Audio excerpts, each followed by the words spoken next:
Welcome to the BLTnT Podcast. I'm your host, Matt Loria, serving up real stories of business, life, technology, and transformations. You'll hear from interesting people about big changes from career shifts to life-altering decisions and the innovations that help make it all happen. It's about sharing those light bulb moments, pivot points, challenges overcome, and the journeys that inspire us to think differently. If you're on the lookout for insights to propel you forward, stories that resonate, or just a bit of inspiration on your next BLTnT move, you're in the right place. Let's dig in.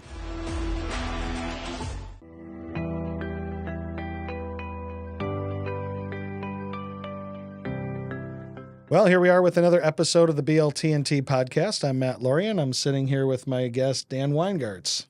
You know, one thing I wanted to talk about with you, too, is, you know, for every no good deed goes unpunished, right? Mm-hmm. I mean, there's always going to be somebody out there who's judging and everything like that, and someone can say, "Well, these millions of dollars, you know, I could help so many more people right here in the United States," and you know, let's talk about that. Let's talk about when somebody says that to you, or the snide comment comes in on the, you know, International Samaritan website or the social posts and things like that. Yeah, for sure. And my answer to that is great. Like, do that. If that's where your heart is, like, then do that. I would, you know, I could certainly make a passionate plea that says, there is no poverty in this country like the poverty that I see in these communities in developing countries. Except for that would only be partially true. If I'm talking about material poverty, I think that's absolutely the case. Mm-hmm. But there is a lot of, you know, material poverty and spiritual and mental health issues that are going on right in our backyards. I am not one that says that we should turn an eye to that. Like, I believe, you know, and you know, kind of, you know, personally and through the business, we've done a lot of things with kind of poverty relief in Detroit and throughout Michigan. And those things don't have to be mutually exclusive. I think we are all called for different. And if I want to say what really pulls on my heart, the people in these developing countries, seeing that level of despair is convicting to me. Mm-hmm. To somebody else, that could be what they see in their own backyard, or it could be, you know, in their own community. And I think it's like, it's wonderful that that's the case. I think it's like, I am not here to argue one great cause over another. I think I shared with you is like, I am not somebody who appreciates the arts. I would never like make a donation to the arts. But I'm glad that museums and operas and things exist. Somebody did. Yes, right? Somebody that's meaningful to has made those investments, and thank God that they have, you know. And so I think we're all called to do what we're called to do, and that doesn't mean that we all got to be called to the same thing, or that we have to that there's any judgment upon one or another that says that what you're called to do is you know, what your life experience is, what God's put on your heart, any of those things. Like, I think it's all so good, and we should be building each other up. Of like, I don't think anybody in the International Samaritan Organization would have anything bad to say about the local, whether it's the Capuchin Soup Kitchen or Gleaners or Sure. Covenant House, or, you know, the great organizations that work on poverty in the city. Thank God for all of them. I mean, because we certainly have issues, you know, locally that we can, things can be more just. Like, there is no question that there's not a lack of injustice anywhere in the world. So I would say, I'm grateful for your conviction that what you're doing is the most important thing, because I'm glad that, you know, there's the people that feel that way, you know. Well, that's where anything. that's where the balance comes in, and Absolutely. that's where, you know, we're all leaving our mark in a different way. That's right. All right. So, Dan, one of the other things that you've mentioned to me, and actually I heard you talk about this on another interview that you did, but we were having the conversation of, you know, you're running a Christian business, right? And you actually said to me, no, that's not exactly the case. Can you talk about that a little bit and tell us, because you've done such an amazing job of being faithful to yourself. But I don't feel like you're somebody that necessarily pushes it on others, or forces it upon them. Um, but you know, you're well known in our business community. You're well known as a Catholic guy. Mhm. Talk about that in the business, please. Yeah, I really caution being talked about as a Christian business, because I'm not exactly sure what that means. I can say that it's absolutely that I'm a Christian and that informs everything I do, including running our business, and that my partners are very much the same, and that they are very faithful people, and that again, there's no separation of who I am in my faith life and who I am at work. I mean, so there is like that should inform everything that we do. So in that respect, certainly, uh, I don't want to shy away, but the idea of being a Christian business to me uh, means that that should be the objective in what we do, and I certainly don't have any desire to alienate anyone of other faiths or of no faith. I would certainly hope by our lives. I mean, part of what I believe as a Christian is that it should be attractive, and you should have people that would want to know what that peace and joy, where it comes from. And I'm very open in talking about it for anybody who wants to know. But I certainly don't want any of our employees or customers or vendors to feel like they are not part of what our mission and purpose is because it's because we're a kind of quote unquote Christian business, and that's so yeah. So I've heard people kind of describe us as that because um, it's certainly, like I say, I would say probably more open than most about our faith and the way that it informs decisions that we make. Um, but but I don't think it's really the mission of our business. I think it's an extension of our lives and an extension of who we are. And like I say, I would be not living my faith if I was a different person at work than I was.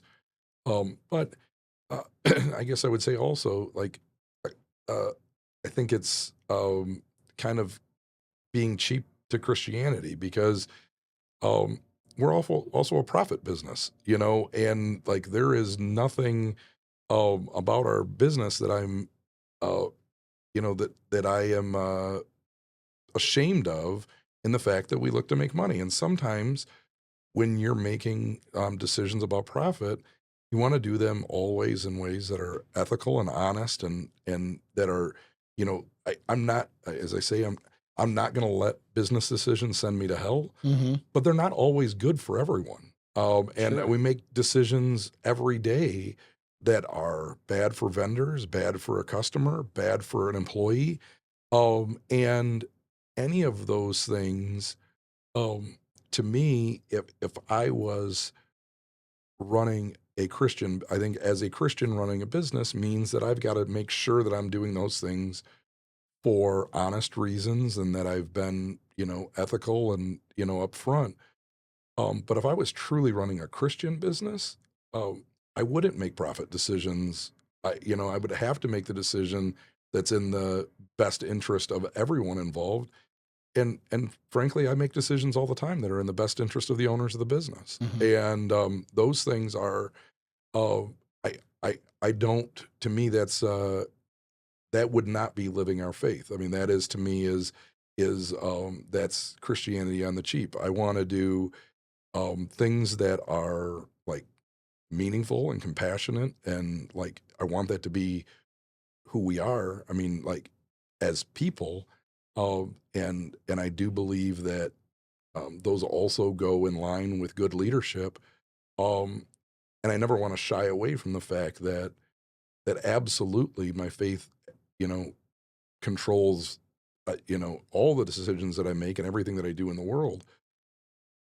but I don't think that changes what the goals of the business are in a way that could define it as a Christian business. Sure. Now you've also talked about that it also doesn't drive, who gets the raise or whose idea gets, gets chosen. So back to that meritocracy piece. The meritocracy is alive and well in your organizations, correct? Absolutely. Our top salespeople make the most money out of our salespeople. The people that bring the most value to the company, make the most, and the owners get rewarded, for their investment as well. And so I've never shied away from the fact that like a business is a business, and it's not like it like I say, it should be a reflection of who we are. But it does not have to, again, it's not the same. I don't use the same qualifications as I do in my family. Mm-hmm. Let's talk about the rewards to the owners. As we've discussed, I've always said, I find you to be a pretty humble guy. That's why I like to be around you. Are you easy to get along with? And I was giving you that compliment, and you said, "Well, don't give me too much. I'm also inherently greedy." Yeah. Or you said something to that effect. So yeah, no, I am. let's talk about that. Yeah. So, that's like I fight my own temptations all the time. I am somebody who really likes I'm ambitious to a fault. I mean, like it to a point where it's not good for me or for others around me. I am greedy to a fault. And those are all things that I think are important to know, and to make sure that you're working, like knowing what traps you can fall in. And I am certainly somebody that can fall into those traps. Part of, kind of, I guess I would say, some of the things that we do, charitably and personally and through the business. Part of that is to make sure that you don't fall into the trap of, of wanting more than what you should. So yeah, I am somebody like it's not that, I'm just trying to, I think, like so many people trying to, kind of, live in a way that doesn't appease my worst kind of inclinations. And so that's but that doesn't mean that those things don't still exist, and it doesn't mean that I win that fight all the time. I mean, Sure. I certainly, absolutely, positively do not. And so yeah, I would love, like, humility is something that I value really highly in our organization, in my friendships, in a lot of, I put a high value to that.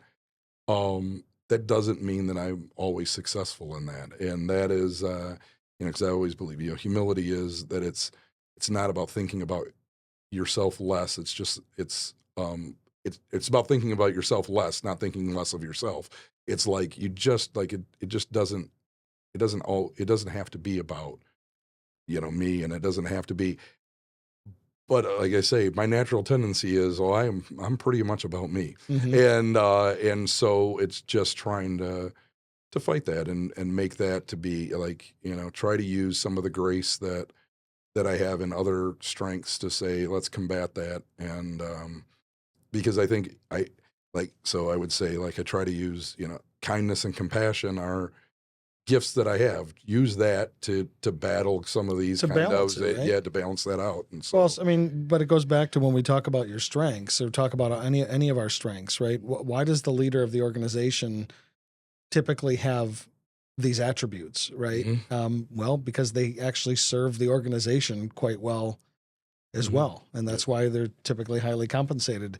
So it's you don't get one without the other necessarily, and I think that's where when people are trying to take away the shine on that, and say, well, why does the CEO have to make so many dollars? Well, I don't know. I mean, that's just what he's wired to do, right? Yeah, But he's yeah, also wired to organize, or he or she are wired to organize and to lead and to drive and to push ambitiously.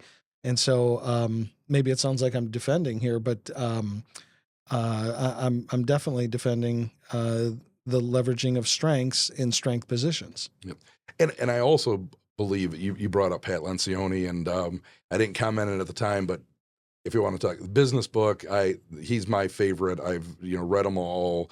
He thinks about leadership in the same way that I do from a business and standpoint, and I would say also from a lot of personal standpoint. I think he's a just and one of his common themes is the higher you go, the less number of options that you have. Mm-hmm. Like it's more imperative that you make good decisions, that you're doing them on behalf of others, and that you do fight uh, that tendency to want to be served, is that you really need to serve.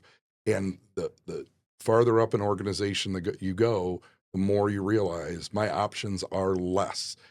Everything has to be about how do I serve others, Absolutely. because and I do think that's one of the things that gives that gives business, one of the reasons why executives have kind of somewhat of a bad rap is there's a lot of bad executives. Is like there are a lot of people that look at it as an opportunity to be served, and not how do they serve others. And so I do think that some of those criticisms are correct, because we should hold people in power to a high standard, and I think that is something that should be expected. And I think that's it's one of the things that I talk about is I probably apologize more now than I ever have, because Sure. I realize kind of some of the gravity of the decisions, and when you make the wrong ones, or make it on you do something for selfish reasons, then you've got to own that as well. Well, I always think of Zig Ziglar's quote, you can get everything in this world that you want if you help enough people get what they want. And so, um, so they don't have to be mutually exclusive, that you don't get what you want. You can get what you want. You just got to do a lot of work to get there.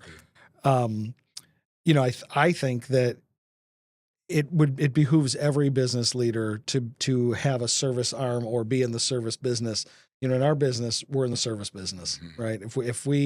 If we don't at least have the mindset of servants, we're going to fail, right? We're not going to get it right every time, that's for sure. Mm-hmm. But like in a business like yours, if you were a sales only organization, right, just selling power equipment, Mm-hmm.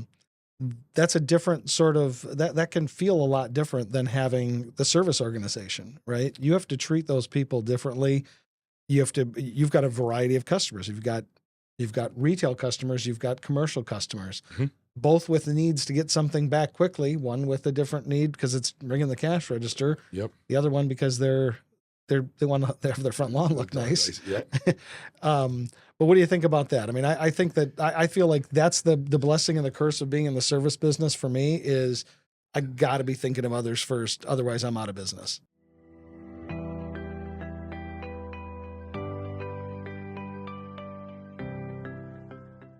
This episode of the BLTnT Podcast is sponsored by Auxiom, business IT and cybersecurity designed to outsmart chaos. And powered by Juniper Networks. Automate your network with Juniper Networks and the Mist AI platform, the world's first AI-driven wired and wireless network.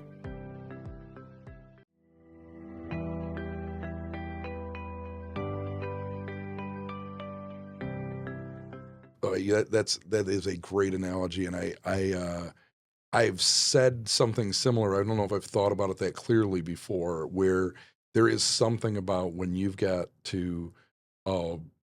to serve customers, you have long-term relationships, when you're in touch with those all the time, that it does help order the way that you think about your own team. Is that because everything, I often said, especially in the retail business, that like we were servants to all, like because our customers certainly, we were ultimately at their service. But even like vendors, people would think, oh, well, you're selling their product. No, they always wanted more. They always, and we were always kind of a small fish in a big pond Hmm. with Home Depot and Lowe's and those kind of companies. And so you'd have like you're serving, your vendors, and then, always I think, good leaders are in service of their employees. And so I said, you better get good at kind of eating the stuff, because it's a mouthful all the time of like, how do you, what do you do? And I will say, in looking back, I really am grateful, because uh, the retail business for me was wonderful, of knocking you down anytime you started thinking that you were You starting bet to it get does. pretty good at things, because there was all of these people that you were of service to, and as soon as you kind of started taking one or another one of those kind of stakeholders for granted, found out about it pretty quick. Hmm. And Yeah. so the feedback mechanisms were great. It was a great way for me to be able to learn business, kind of coming up in retail. The in service of is I've got some writings that I've been doing, and in service of is one of them. And I say we can actually go right to our mission of our organization, and everything has to be in service of the mission. Everything has to be in service of the client. Everything has to be in service of each other here. And so I had an employee who was teammate here who was not real happy with another teammate, and I said, how about instead of that, how about you say, how can I lift this guy up? How can I make him look good? So instead of telling me all the things that he's doing bad, how can you make him look good? And that guy he did the employee in question that brought that up to me, and that I brought that observation to and that opportunity to, is thriving. I mean, he's totally changed how. Hmm. Oh, okay. That's not how I can look at this other employee. I've got to try to lift him up. And what a big difference. Yeah, it is. It's all a mindset, and that is I mean, to me, it's it's critical in business. It's critical in life. Thinking about how do we serve. Um, Actually, Mike Tenbush, when I talked about from International Samaritan, he has a quote that I don't remember who it's from, is that, but it's um, who are you going to serve and who you're going to serve with. And I Mm, love, that's actually one that I've got taped up on my monitor, is who are you going to serve and who are you going to serve with. love it. Is that and I think that's a very good way to look at things too. Yeah, and I think the net is, I mean, that's the stuff, that's the only stuff that can keep us grounded, Yeah, right? that's Is right. just to think of the others. Um, Something interesting in your world, and we were talking about it a bit, has been, I actually had to make the confession to you the other day that I went to the hardware store and I bought a blower and a trimmer, and I didn't go to your store to buy it, so I do apologize again. So I will buy lunch. Um, the How is the electrification hitting your business? So obviously, we talk about business, life, technology, and transformation. So a Yep. little bit of technology here. How's electrification? How's automation impacting you on the retail and on the commercial side of the house? Yeah. So electrification, I would have had an entirely different answer for you 3 or 5 years ago. Is that 3 to 5 years ago, I thought it was going to be entirely transformative to the business, and that it was going to really revolutionize the way that we did business. Um, that answer today is, in the short, medium term, it has totally revolutionized certain segments of our business. And um, primarily on the homeowner side, when it comes to handheld products. So when you talk about trimmers, blowers, chainsaws, edgers, all of that kind of product has very widely gone to battery powered already. Um, and I would say that we're going to see something similar, and I've already seen a lot of it happen in walk power product, meaning Okay. lawnmowers, snow blowers, your typical, like, there's that transformation is pretty well on its way, and I don't think it'll be reversed. What we haven't seen is wide adoption in riding equipment. And so that has been surprising. I would say that we thought that we would see certainly on the residential side, and I would have thought by now we would have seen it on the commercial side as well. Um, but we really haven't gotten the from an industry standpoint, the value proposition nor the production proposition has not really come to pass. And the biggest reason is so cutting grass is inherently it it takes a lot of power. So you talk about a riding lawnmower that might have like a 18, 20, 25 horsepower engine. Most of that is not to power. It takes a quarter of that to actually move the machine along the Okay. yard. Most of that is used, yeah, to actually cut grass. And so the mower deck itself, there's an enormous kind of resistance load that they really haven't been able. So in order to get electrification, they've had to make um, one of two trade-offs. Is they've either had to uh, dramatically kind of underpower, meaning that your run times are going to be very low to be Okay. able to run something that is going to be, to do a good job, or you've got to change the way that you cut grass. And essentially that means you're probably going to cut it not as efficiently, because you're going to have less air underneath the deck, and so you'll have less drag on the mower blades and that kind of thing. And so that the combination really hasn't come together yet. Where I've been surprised is on the residential piece, because long run times really aren't that important for most people are out. Even most of our riding lawnmowers, most people are cutting the grass for an hour or less, and it's pretty easy to get that kind of um, performance out of a battery.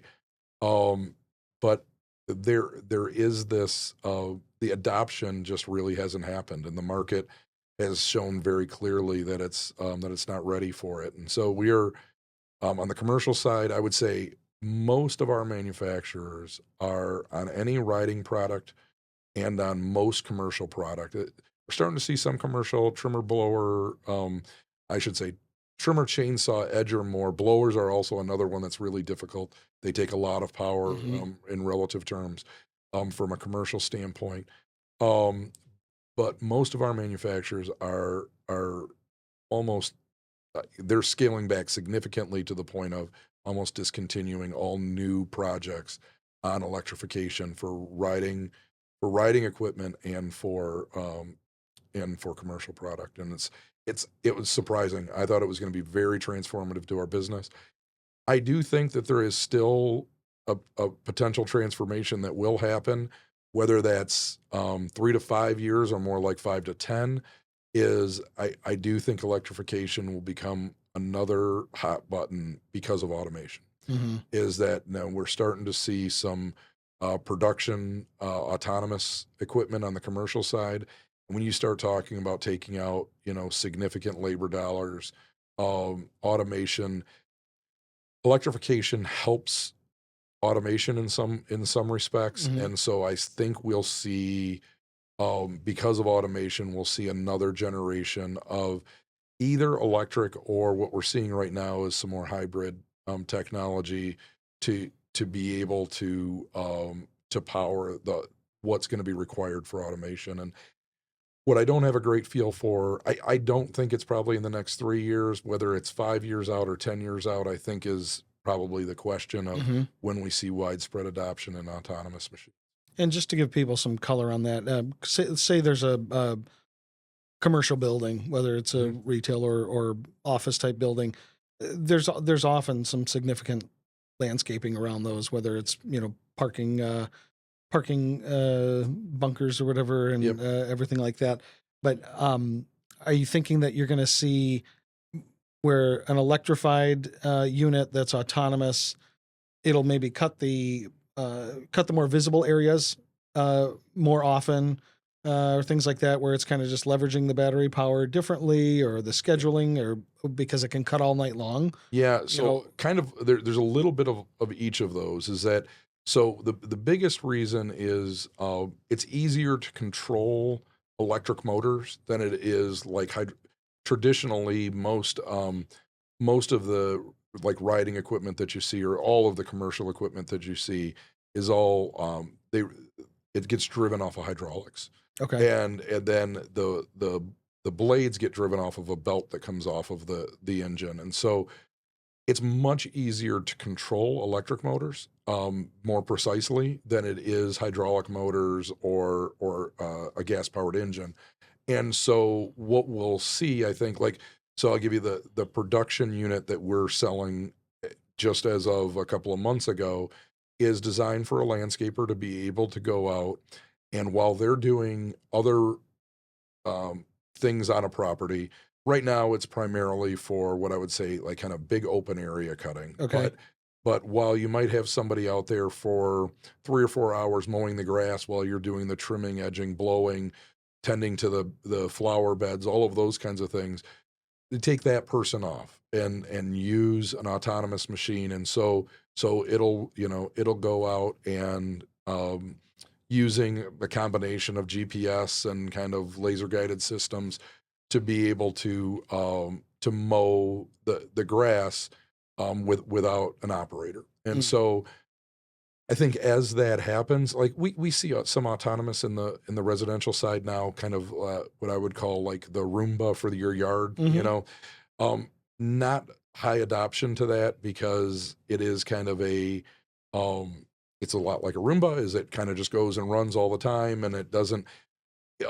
We think Americans, we care about our yards more than most of the world. That's got a high adoption in Europe, but Americans really actually care about the way the lawn looks, and so kind of mowing and having it look like it just like a freshly mowed yard is going to require more of what we're seeing on this commercial side, which is more of a traditional lawnmower, but that has those autonomous capabilities. So I think there's a huge future there. I mean, it is the professional landscape business is a multi-billion-dollar business across the country, and labor is by far and away the number one expense in that business. So Sure. So I think there's going to be continued growth there.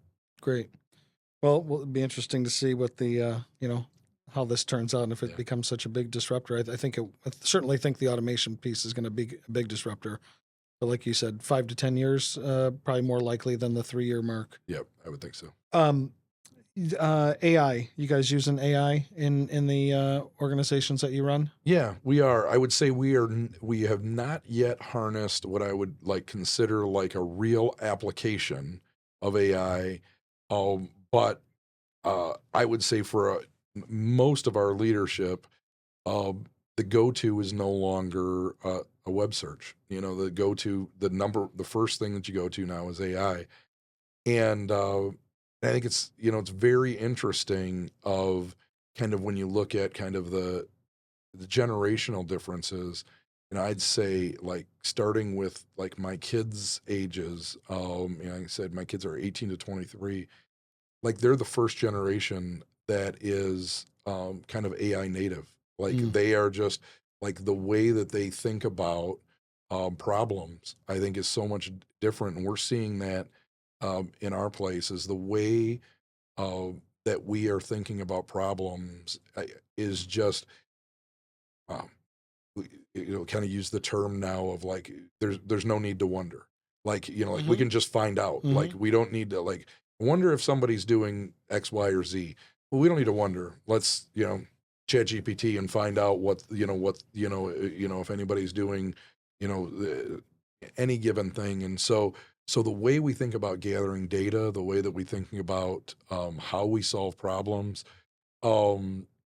it's really interesting. Frankly, it's exciting. I love technology. I'm one that doesn't like. I think I'm a realist when it comes to like I think some people think it's going to transform everything immediately. I don't think so, but I think it helps with decision making and gathering of information. I am super pro kind of what the future looks like, with AI guidance. Good. Any concerns of it though? Oh, for sure. Some of the existential things when you don't understand how these things, but like I think we always I think there's a natural tendency to be concerned about what the downstream impacts are. I do think there's different concerns with AI than there are in some others. But I think in general, we find ways to smooth some of those things out. I think, like I if I'm being like totally honest, like I'm a pretty negative about social media guy, Mm-hmm. but I'm also one that really believes like we always figure these things out. Technology always has a tendency to disrupt and our kind of normal way of doing things.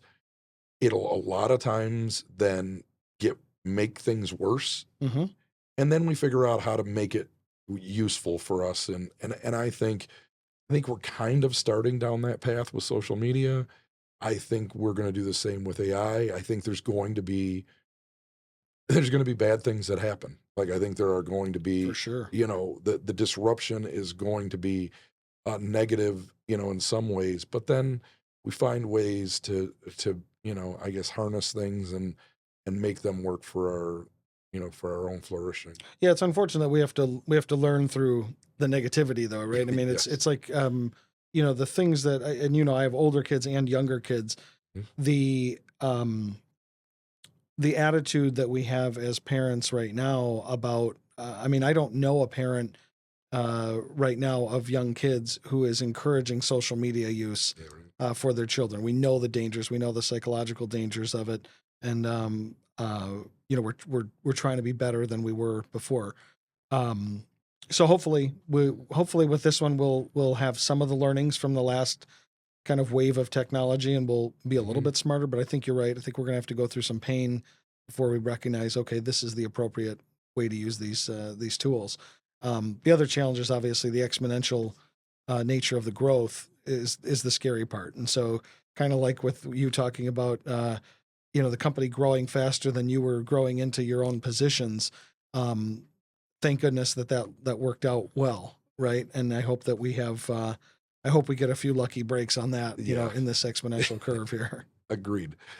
Agreed. So, let's wrap it up. And just last thing I want to hear from you is advice to other business leaders, and maybe especially those who are considering creating a multi-generational business, or those who may be in one. You happen to be in one where I believe you're third generation. Yep. Correct. Yep. And you haven't all killed each other yet. We have not. So that's pretty remarkable.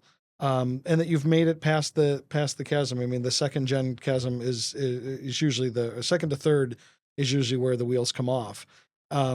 So some general advice, please, and some maybe some family business specific, if you don't mind. I've been hearing a lot lately about the knock. When an employee knocks on your office door and says, "Got a minute?" and you immediately know it's some sort of IT incident.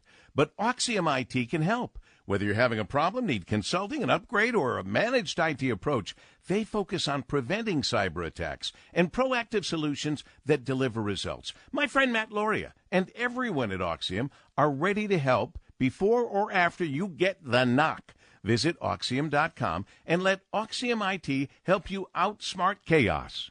Yeah, I'm glad you asked, because I often said, as I think, we're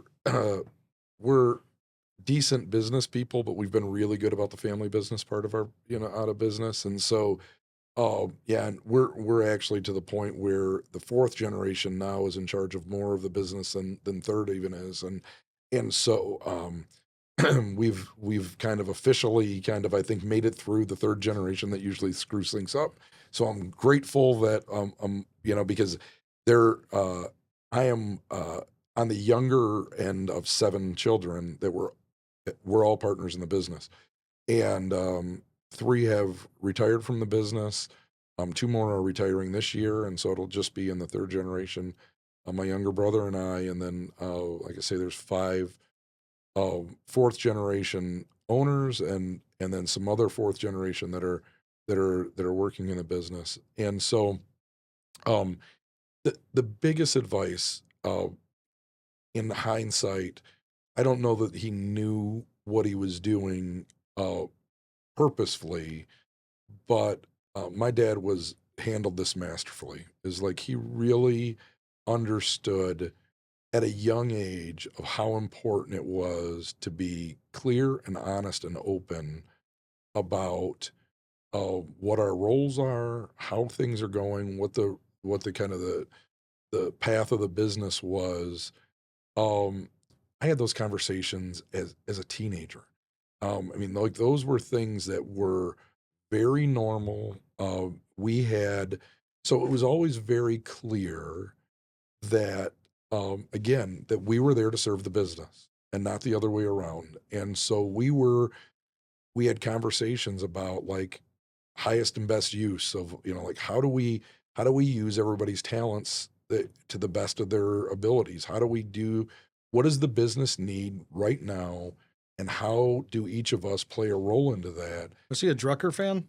That sounds like very Yeah. Peter Drucker-esque. He was a Hard Knocks, School of Hard Knocks guy, but he was somebody that really, he deeply cared about his family, and he was really worried about what family businesses did to a lot of families. And so we were just going to talk about it. And it wasn't always great. Like it was, like if you were not doing what, he thought was in the best interest of the business at that time, you knew about it. But we had open conversations. There were just a lot of like conflict, bubbled to the top. Like it was really very much about let's deal with what people are thinking about. Let's talk about how to, and if you're not willing to set yourself aside, like your own, what you think you should be doing in the business and this and that, like it probably isn't for you. Like it was very clear that it was a lot of what we were talking about earlier of like, it helps if you start that that your father's going to love you regardless of what, like how much, value you bring to the business. So that's part of it, because I see it all the time in family businesses where people are trying to get dad's approval and those kinds of things.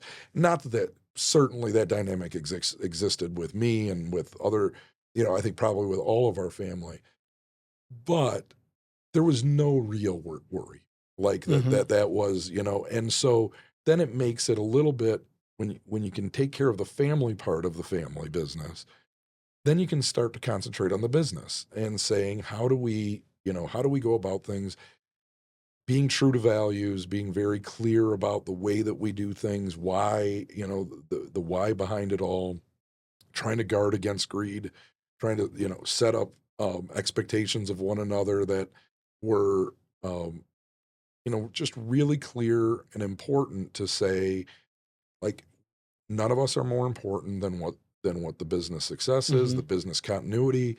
Like I've said that we've done 3 exits of the business of, substantial equity, agreements.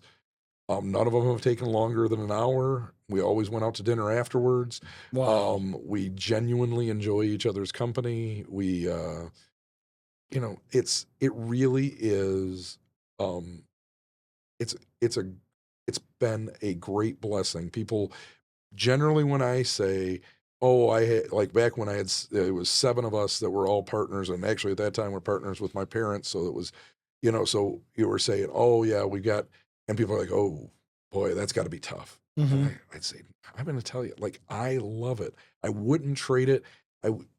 I said it over and over again. I mean it today, is that if you would have given me the option to say, you can just have all the stock and you can have this business, or you can choose to continue to operate with your partners, and be 1/7 of a voice, I would have chosen every single time. And I'm somebody who likes making decisions.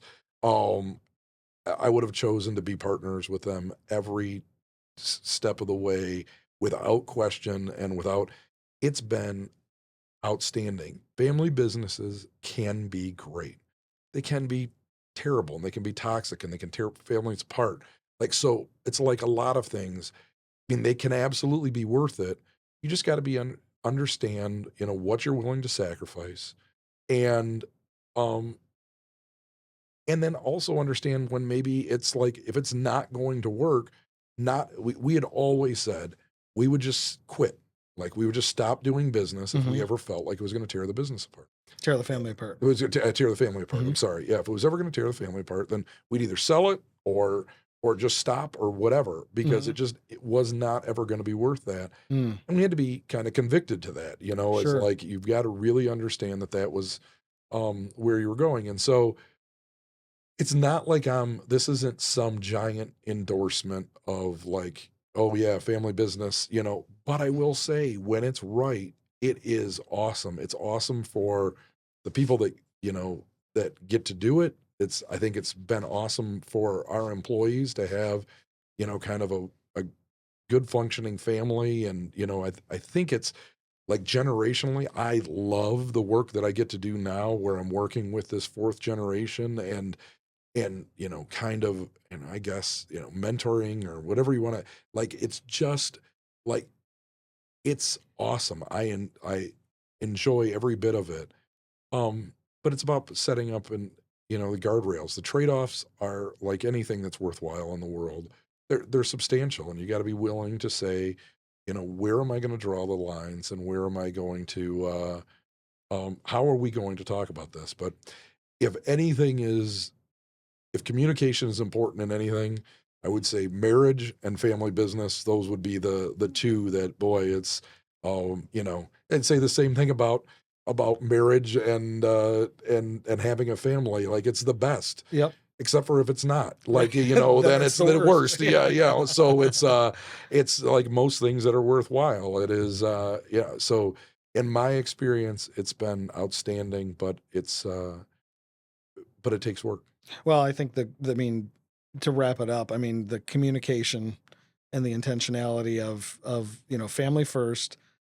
We're going to get rid of this thing if it breaks up the family, and the embracing the challenges of difficult conversations. I mean, and I think if you think of any relationship that matters, all those things ring true pretty consistently. Absolutely. So I think we've learned a lot. I think this has been a fantastic time spent with you, and I think that a lot of people are going to find a lot of value in it. So thanks for being here. Thanks, Matt. Appreciate it very much. Thanks, Dan.